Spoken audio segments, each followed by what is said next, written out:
All right, let's bring in Aaron Blake. He's a senior political reporter for The Washington Post, joining me now from D.C. So, Aaron, let's first start with what Roy Moore had to say about the paper that you work for, that there's a political agenda, that this is fake news.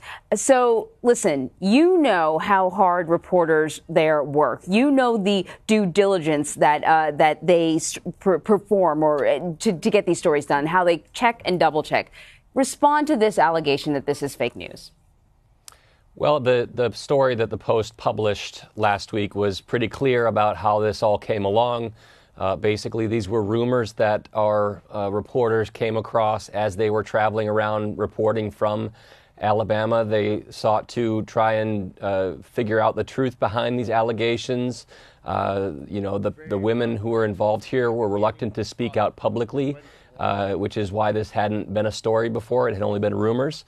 And this was not something that was fed via opposition research. This was not something that came along via anything except for actual reporting on the ground. So I think the story is pretty clear about where this came from, and why it came out right now is because this is a very intense political campaign where we look into people's backgrounds, we vet them, we do, we apply scrutiny. That's part of running for the U.S. Senate, and the fact that that Mr. Moore has not had this kind of scrutiny on him before is a reflection of the fact that this is the first time he's in a major special election campaign for a major U.S. Senate seat. Mm-hmm. And does it also have to do with the general environment? You know, there have been a lot of stories about sexual harassment and misconduct in the news right now. You mentioned that these were rumors, that they're not new. These rumors have been around for a while now, but the women felt comfortable coming forward now. Yeah, I can't speak to exactly what the women were thinking when they decided to come forward with this information. I do know that if there's anything that the last several months and years have shown us, it's that women do feel emboldened to come forward when they see other women doing it. It makes them not going out on so much of a limb by themselves. In this particular story, there were 4 women. One, of course, was the one who said she was 14 at the time. 3 others who were between 16 and 18 when they say Judge Moore pursued relationships with them. I imagine that the fact that there were other accusers also coming forward on the record in this particular case made it easier for them to say what they're saying about the judge. Right. And in fact, we're going to hear from another accuser later on this afternoon. There's supposed to be a press conference scheduled. So what do you make of this, the effect that this sort of cascading series of accusers will have on his argument that this is fake news and the general, the attitude towards the women coming forward? Well, this is always the possibility of what this would lead to. You know, generally when these situations begin, it's 1 or 2 or a few accusers coming forward. Then those accusers, people who may know other things about what happened, come forward after seeing those accusers come forward. So this was always the question: would there be other women who come forward with similar stories about Judge Moore? I think to the extent that they do come forward and share similar stories, it's going to be much more difficult for Judge Moore to play all this off as just a coincidence or a concerted political effort against him. It'll be much harder for the Republican Party establishment not to denounce him and try and get him off the ballot. So we'll have to see what this new accuser says this afternoon. But you know, this is a story that's taken place several times in recent years, and I don't think that we should be too surprised that there are now more accusers coming forward. Right. So meanwhile, this is happening as the GOP is trying to get their tax reform legislation passed. The Senate is going to begin a debate on this tax bill. The House is hoping for a vote on its version by the end of the week. How much of a distraction is this?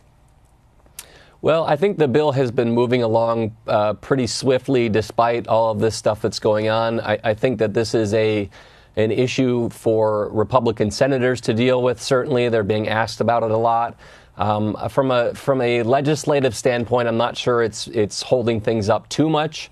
We are expected to see some major happenings with this week. The president is tweeting about this, trying to keep the focus on tax cuts. So we'll see what happens. But I think that, to the extent that there are more revelations about Judge Moore and Senate Republicans have to deal with that, it could distract a little bit from this push. Yeah, you mentioned the president's tweet. He is indeed tweeting about taxes this morning, saying that Republicans are getting close. But he once again seemed to link tax legislation to the Obamacare individual mandate. What do you make of him chiming in this way during sort of what should be the final stretch? Yeah, it's a little bit weird. The president during the Obamacare debate would occasionally tweet something out or make a comment suggesting that he wanted to see something a little bit different from the legislation that Congress was considering. This is very much in that vein. The president talks about, getting rid of the individual mandate, also lowering the top income tax rates down to 35%. In the House and Senate bills that we have right now, they're both over 38%. So it's curious that he feels the need to throw kind of these X factors out there in a debate that's already kind of moved along and moved past those two talking points that he put out there. So, I don't know that this is necessarily going to change what Congress puts forward, but I do think it reflects that the president is a challenging partner when it comes to making the case to the American people about these bills. It sounds like he's going to say that he wanted something different from these bills, even if Congress does pass them, and that's not a terribly helpful message for congressional leaders. Yeah, I thought the suggestion of a 35% top tax rate was also really interesting, considering the critics. Their primary complaint is that this is a tax break for the wealthy and not for the middle class, and he's sort of reinforcing that by suggesting a tax break for the wealthy. Yeah, it's off message for congressional leaders. It introduces another factor into this that they probably didn't want to see this late in the game. The bills are already out there. If he wanted these to be included in the bills, it might have been good to force that issue before they were introduced. So we'll see how congressional leaders react to this. I imagine they'll press forward with what they have. But again, the big question is, are they going to have a good partner in this debate, especially when they need to make this case to the American people that this isn't a tax cut for the wealthy, that this is a middle-class tax cut? Certainly the president doesn't seem to be on the same page as far as that message goes. Yeah, we've seen this before in other areas. Aaron Blake of The Washington Post. Thank you so much, Aaron. Thank you.